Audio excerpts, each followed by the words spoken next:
policy zani na hi takin pathian ki sa ngai tha in famna la sa in hun kan mang tu na ngai tu na so Kristan ni le so me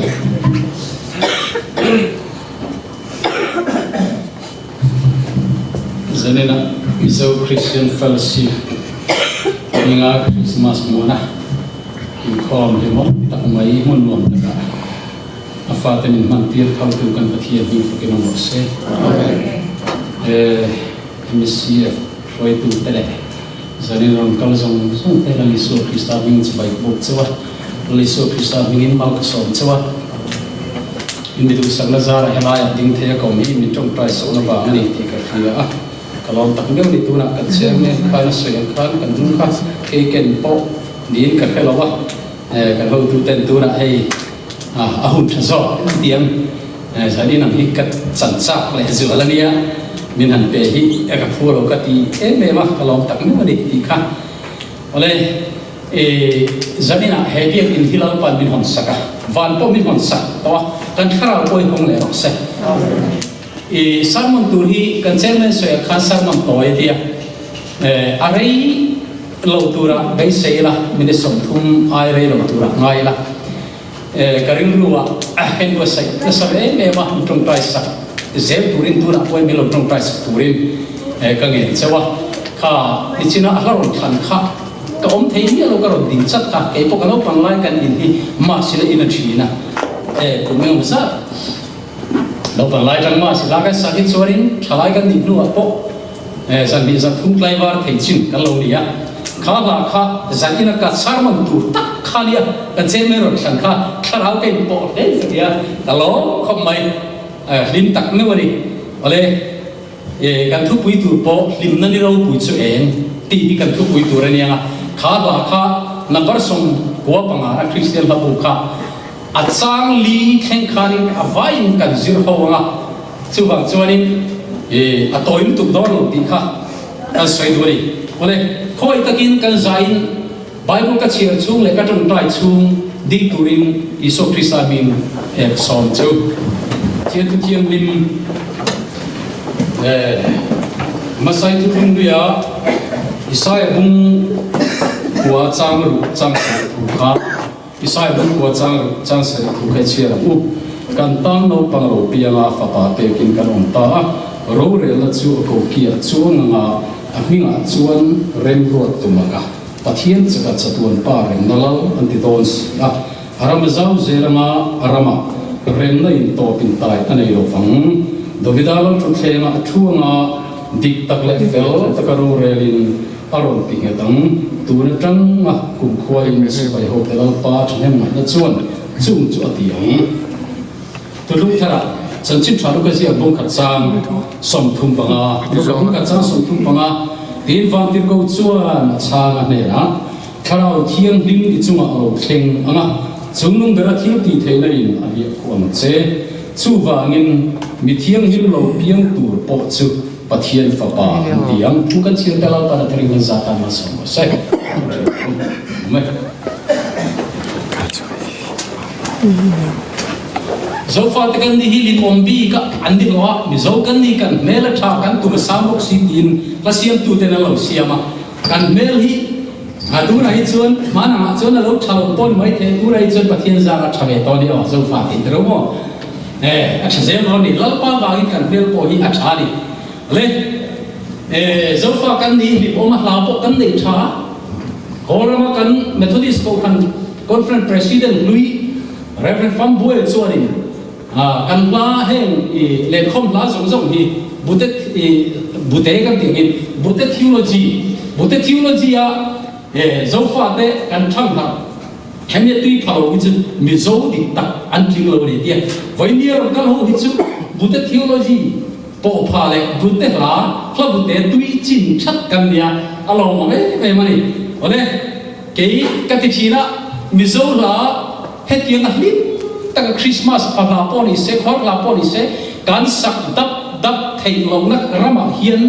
en tiang khoparam ro puin poni se ka omre pe lawang ti hi a ro sei thina a chapo de pon kha chu karil lu ni ve mi ma tu na pun la ni thau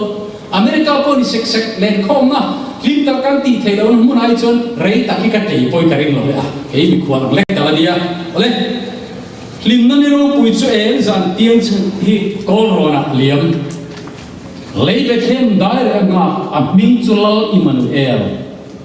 chang khat na chu chu pian thar na thu a soi li lim na ni ro pui e ka zan tiang kol ro na zan thim kol ro na liam tur chuan I hing nu le ka hing nu na setana lao na zan thim liam tur chuan lim na ni ro pui Krista e aron e ngai ni lali su Krista pian la ya arsi mi fi te nan ron khan Jerusalem ko pu ya pian ne yang mo le ro dai na ro de ro kala ma se lau chu ko le khati hu la ya pui thiam le sa phami zong zong to khan van lau fa pa pian tu hi an lo reng reng la ba thimin lei atuam lai van yang in pian le chun ti an bai khali khovel Jerusalem po a thimin thim po mai unal tu zanina yan kai zo du zanen local hi chule chang thei chok kan ne I pian thar to lali so Kristai la le chandam tu I pom thei to salvation suaren hi inei chiang kuam to zanina thidon ta van ram I kai don ti I chiang kuam fum fe ti zanina yan ke mani ke zo theu bokin kan naute kan fa da naut ko zo pai na piam thar lo hian ko khanu pai ni thei khop bai ni ko de ma po kha lami so I piam thar tu ni ti a khelo hoi he mai ni ka mo tiro chu ang chuan piam thar lo hi thei tak mai ni dia chu tiang chuan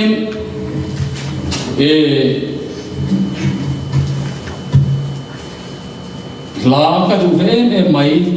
labu Christian labu number som thum zakum som thum palina khovel thil rol thei anga ma ta ka li rol thi ni nun na kan du ber te hi khovel thil rol thei anga ma ta ka rol thi in pe ro ti mo pian thar lo hian kan ni maun kan fa kan chu ko hi kan om paru ti lo mari kha bantir ko Gabriel azukan kha chibai bobi atian fa pai paiam atian fa pani am andi kha ektin ni tharau thiam ni chi kan chir che lo ka bung khat cha som thun to tharau thiam hin I chung thlenga chung dar thil ti thel hi khon che tharau thiam hlimin apai tira van lo fa chu pai ta aunau nu Elizabeth ne rak thing tlang han kalai chibaya Elizabeth now pai po chu baptist chu zona kha alu che pun chu ma thau mi ni aunau khan tharau na khatan au ta chu mai mari po khan kanuni lo pa choi moi ka tharau po mi chandam tu pathian chunga alom ta em kan tharau pathian chunga lom ta em hiang wangai Krista kan pai wangai kan pathian mi fukin on se Krista pai ve lo chon pathian chunga en lom em hi om mi alawani lalpa pai tu te chue an ni ho em ke po hi ta har pian seien kania lele pa fa mi le thei kania kanun pa lai chuan mi zak zum em mai tu na po hen i pathian zara kan zak zum to lo na zak rol kan ni to lo wa amaro chu no pa lai chuan ru o the em ka malam hum ka lai tu hian a thim hian ka hian ka bei te dong thi ka lungai thi ka malam hum lai tu hian rol ban rol khum se lo rol pan ve the lo tur te hian karil ru he kan da hian karil ru na thi ni amar sagas go som sari panga ka tlei rol kuma evangelist pun du ma terong bol na tangin lal isuai ka lal chandam tua kan poma tlei rol te kalania chu da bang chon lal pa tharau min ka kuan ka lo ring tu na lo get tiel fo en ni a phei chon khovela hian ke ai van nei ke ai ka ti ro ke ma ang ka ti lo nang ni po ke ma ang ni ke ai van nei khovela hian nom lo ke ai lal pa ma hi tu ban om lo khovela mi van nei berkani tu ma hi ko to lo ikat ni ni kan ba thiam min fokin om lo se chu nang po inun na ani lali suai lal chandam tu pom tu te chu khovela mi ni lo berani a lom tak mai thin nuwa kan hi suamin pe le lom na ro pui fa lom na kha thin na nu hi ania chu ni tin Christmas mang ni tin Thanksgiving mang chu Krista le tu ta nun hi lalpan Krista chu ilal le chandam tua man tirin itong kama po iril ruin lai ni lo itong kama po kalal ka chandam tu ni ti thei tu lo ni sei ta chang khap na ole chang ni na chuan amele ne tlom na van le khovela berani lela le do ma sela aram ala zau zera kan suri la krista chanu to kan lal pa ni to aram zau zera na kan na hin aram zau inu na kan lal pa ram zau ini tin na kan lal pa in thune nepoliana general ro pui chon ke chon ram dal tel akala zera ma se karam hi chon to don krista iswar ram hi azau zera chon uno tu kanuna hin lalpa hi aramazau zeli poi mothil dian tham taka pori se te tak te poni se lalpa thulo anga kalngam lo kan hi lalpa na tuni khobe ni changkang tia na kan buai na te poi changkang tia na kan na te poi changkang tia na santi soina anti re thelo andan thelo khobe ra hian natural calamities kan hiat khano thipui te andam te mi liu hi te andam te mi enti khobe ram chal kam sela kham khasu min tilungai tu an ne thom unau tu america kan ram thumna myanmar tam po che mizoram tam po ni ram thumna khobe ram ro pui akan om kan pia anu amani amaro chunau tu khobe sui tu ten mi thiam ten an chui chuan khobe mi ram ho sa song hi to laya depression rilu boy rilu mangam rilu baidong nun pe to lo thi mai du depression ni ram chang ka ma hian alo tam tan ni khowela depression san na per le tam per chu french ramani ato ta chu USA anti chuba chu ro tu setara chuale krista kanuna ella le lamparam azawna tura kan rong kan bol zen hi adu lawa zona pusop chang so ba chon ru mang chon ru tu le ti hlum tu le ti che tu lo chon lo ka lo kan lo na te kan ling na te lamparam kan bol na kan chang na zong zu te min ru sakamin ti che ta min ti hlum dia tu ni ma se la li suara chon nuna me nam tam ta me nan lo kal kan ti tok mai ni kan pa thiam min fukin no se unau tu kanuna hian lalpa alal rek amaya chuti tur chuan ama nen kal le buna ngaya lali su khani ni khat chu bethania an thela lazarate unauza mar ti te nula bel thata kan ne ma fi te pon chang lo mi ka lai kharin mar ti chu chauka boi em ma mari khan lali su thua soi kha in puirama alo thua lo mai kha mar ti khanin e go unau khatio khathami tinaron soya lali su chu mar thi thil tam taki ngai toi boi ni hi mari thil chaper chu athanga chu chu ki boisu ati thil chaper chu nge lali so ke bulom lali so melen lali so thsoi lai thagi thil chaper chu ni kan pa thian min phage non se uno du zin kan thawa tum tai man lo min ngamet thoga nile din lam pai min lo era ka fa lu ko ni minut bedone ka fa pa ko ni ti minut pol don nile po tum tai lo ni te kan ne ni chono lam pai ka phar done lam pa ne le du ni o uno tu marthi chuanin mari kharoti buai tu balali sor ha ho nia amane ngalen du hilal panai poi mo ber chuni a unau tu ke ni chu thil dang hian din ti buai tu de ani palale chongin khom man lo te poi na kan thoni lo mi america hian ke chu kami khol viau na chongin khom man lo na thoi chuanin ngei hi ka khela bo ka tok mai Hemi kong tu saben dai unau dai fak om ka ti khop mai saben se chak chak ka fak khop mai ole ta chang ni nai du tok le miam chang thum nei pathian fak no na nia he kol ki lang te lo thovin ting tang le phai phuleng ramin chunung bera ro pu ro setin angel isai puyang tin so ni zai pui lalpa choi moi lalpa fak ni se tanan ngam lo ni ka pathian min fukin on se lalpa fak lo thun chiar nun thale ram ro nun kan ni palang pi lo ma mi fellow this mu thei ri ma ni fellow jam pu thei ni lo chu mi khoi thap ni lalpa choi moi la em lai po yan kan himaya setana po kan kiang om ngam lo ni ramhui pon min na ngam lo ti ni una teu sam sia tu chon o kan na la pa chu fa na ka ko chu om zong zong teu bin thiang in chu fa zong zong la pa fa Tilko pole chon Philippi bungli chani khan lalpa chon lom photo ka te pek thina lom ro Mizo to lom photo sa tama chan rejoice in the Lord always in the Lord and again I say rejoice always in life point sang lak loi tu lai ka latwe so lo fa fa che ka tu min hoi tu la li su so lo fa ka la pa ni zong zong a fakta lalpa ni agar pedum thurin lalpa ni ho ifakte lalpa rin om po akim tirani ela hian lai mi so tam wal manan soi ka thina lo khebe to nga fai miao sane na thokan vai mi ho sa chun hi rin om ne om lo tin poisa chak tu ne ni te khan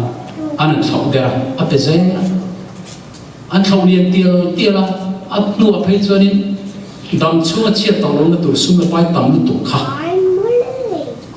alak the turin an da ma se an ho tu te apu te cha pezel ei hi mirin omani siam le tla kan ti an siam le na ni khowel mi te pan mirin oman tu lalpa hi mirin om lo hu ben lalpa an mirin om ni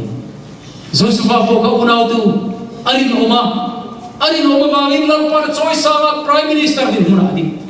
na me kay pa unau tu lalpa min fiachi arin omem ka fanui rin omem ka fapai rin omem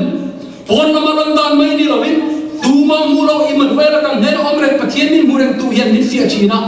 kan rin omlo ni chuan min choice sa na turam chia min choice sa don lo ka thing don lo kani lalpa na le kay tan din musa tak din muchata Musang ti may makari president di mo MP prime minister ti si khe ani cholo ya lampa kharau chiang kai kwe nam lampa ni lom ta kalim ta ko omani ti lim em om tukat lo om hiom chung lo president su ta ma so choren tole mai ene ni so big mo unau tu lampa ne dum lampa ne na lim ta ko om lampa pol chin nun ni hi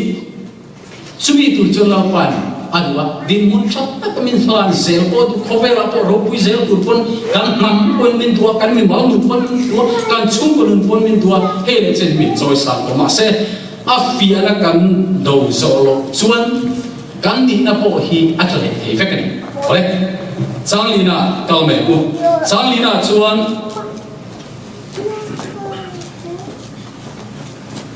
ariang le ala mun om le pe thlem na va na khian thiên lung alama horila ro thil dang ngai to thiên lung alama hom ti chu amati nia lalpa ti takmek nun hi kan nei mo ti kha mani so tila tin ariang li ala mun om van chu ala mun ania van ro pui ka sai khobel am kala amami te zotemi panan lom lova manti rom san phei chu na nu zui so pani po kan phatsa crosswera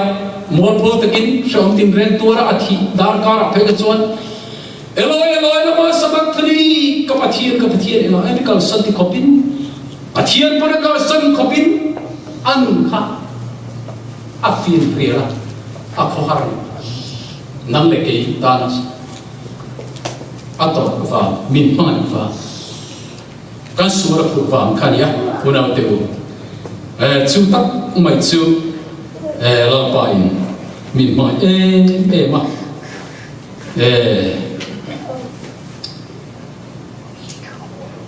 lalpa hi van ro ina ka sanin khatien khalin fosa athi lai khalin setana chuat kan ta ti ma se athi atlom nai takha anne na zok khaunia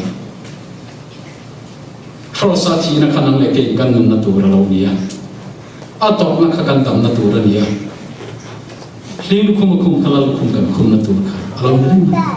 una te tok na phera mal som na ta hian khuma sapalum khakan hlim kha tuar asur wang ni lo na tuar ma se mal som thu ni adoni zobu hi kan ko thani kan zir to tol rama khilfian ka jiak ve to ka ching ve da sa khilfian bu ka jiak ve to ma se tuna ka sarman dor kan kom hian thil thar lal panin chapia bung som li pani kan chia khan kan khet kan zo pa kha vule vai tu ta thuin ka sim ta tun ma jon ben khian mai ka phe za tu na mit kan hu ta che tia lamba puna fok mi fel tak ni sin khan mi chatak ni sin khan enga tinge asim aswal zar sa kodang bia puna buda sa ko bia hindu le musalman puna ton thang wi re sual ru mang ti sual zar ma se zapa khan achat zar aro chuan ve thim zong to kha la klak ani lo ti ria achat zar zong to kha Krista lamba pathian thiang lim ma chuan la klak ani lo chuan klak ani lo ka lo chuang thing ka baten no men vun le vai vu ta thuin ka sim ta kan pathian bin fikin no sa so in fian thu tak chu ta zet chuan Jerusalem ni lo Jordan ni thu tak an kaya kana rama lal pan huai kai ta mal som thu ni leila ma po van lam po lal pan petani kana yin kha ka chune kan khiet cheu khania lal pan ni khiet ti thar ka ti tak chu bung som li pani chang ai bung nung ber khania chang sai chang le pan chiar ma ula achia te pathum ne na khan mangni chu in tu soi ka thu di soi lo zopane na kalura in thoi bo sai lo ka chia lo zopa hi chuan thu di soi ka chia lo zopa ti he chang bi chung yen voi li soi en vang e zopa khae ator lai afate suna taksa na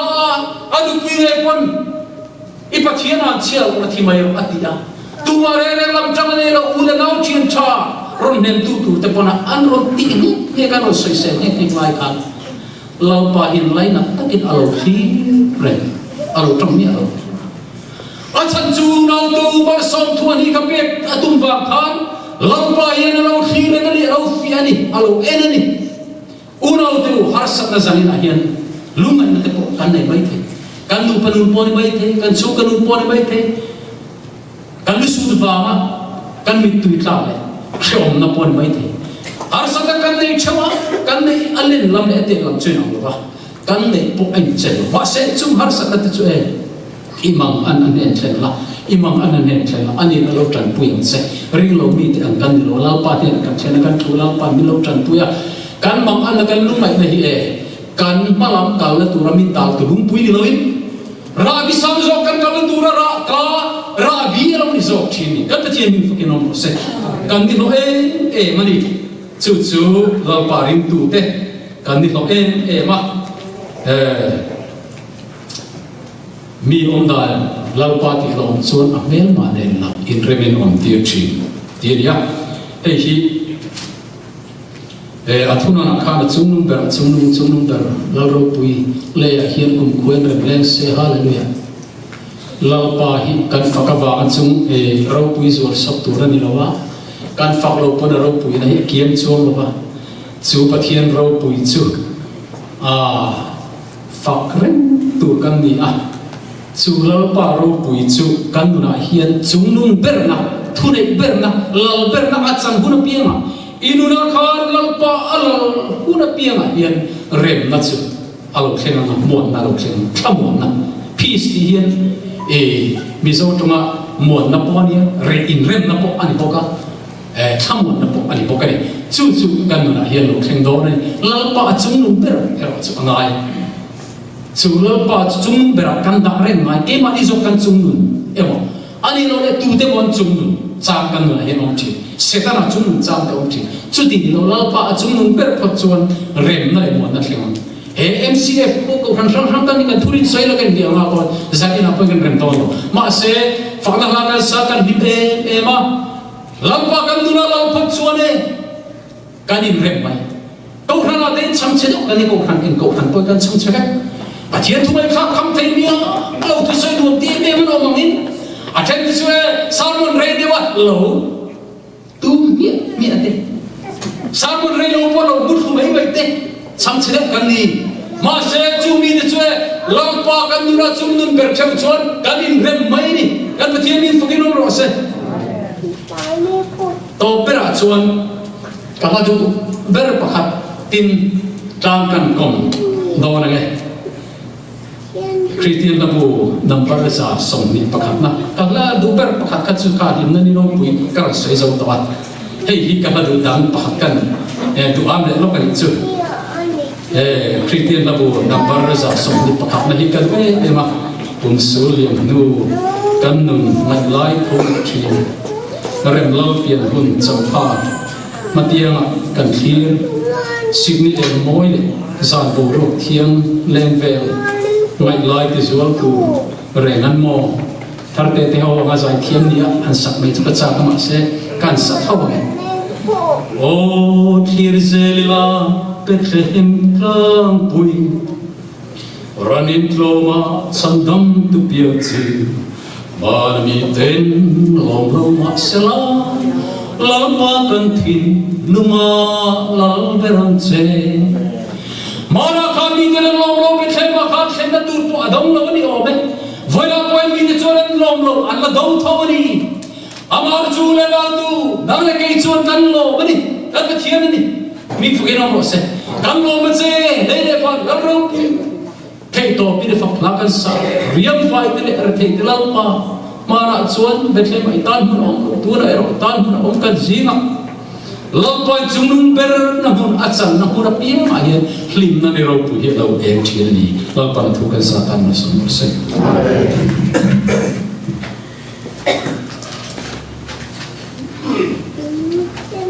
ngai nong le ma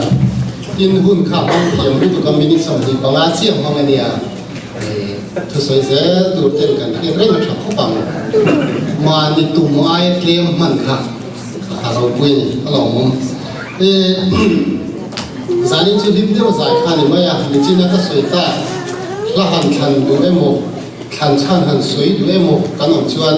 ka Christmas man chu kam ni china ka soi ang chi leu han ni lu kan o mem